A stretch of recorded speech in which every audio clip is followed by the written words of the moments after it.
I finally surrendered and confessed my addiction brought me to my knees.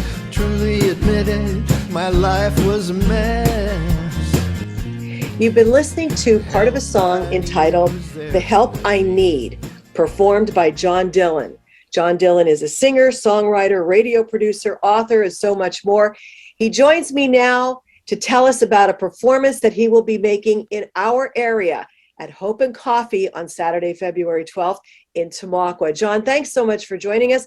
I know you're in upstate New York, but you're originally from Bloomsburg.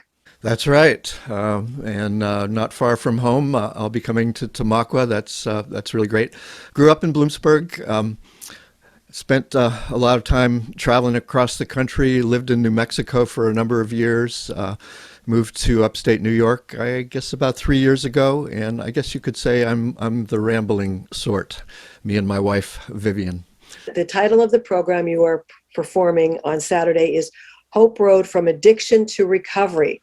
So you've lived it, and you're telling your story at Hope and Coffee, which is a business that benefits people in recovery. So tell us briefly your story from addiction to recovery.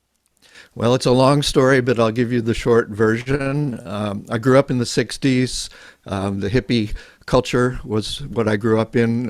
Drugs and of all sorts and alcohol were part of the culture, and I certainly reveled in that culture. Moved to New Mexico and joined a spiritual community where drugs and alcohol were prohibited, and I was in that for about 8 years. And then left that community due to a breakup with my wife.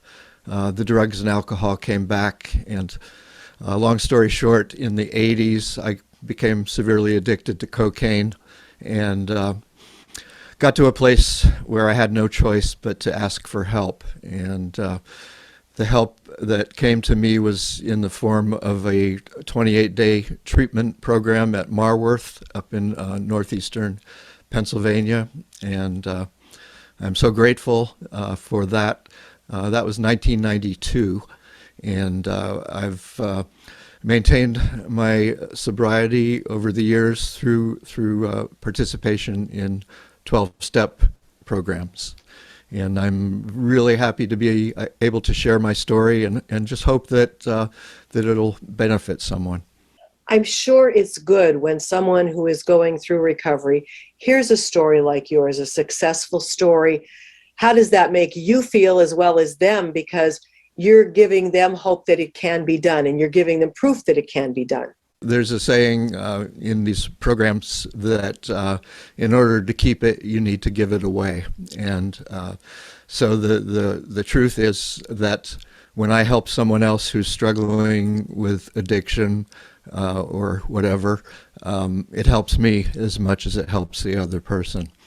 So now on Saturday, February 12th, you're performing at Hope and Coffee in Tamaqua. So what exactly will those who show up see and hear?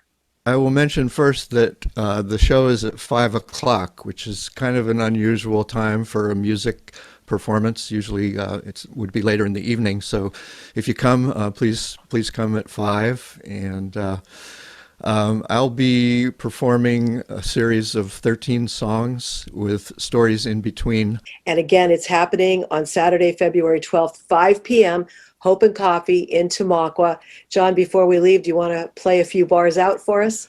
This is a song called White Flag, which represented the low point in my addiction, but it also represented the point where I surrendered and asked for help.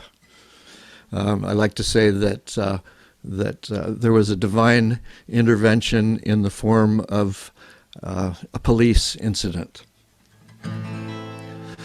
Arrested in the dark of night, plainclothes police said walk the line, searched my car, and they did find a bag of Coke and a bottle of wine.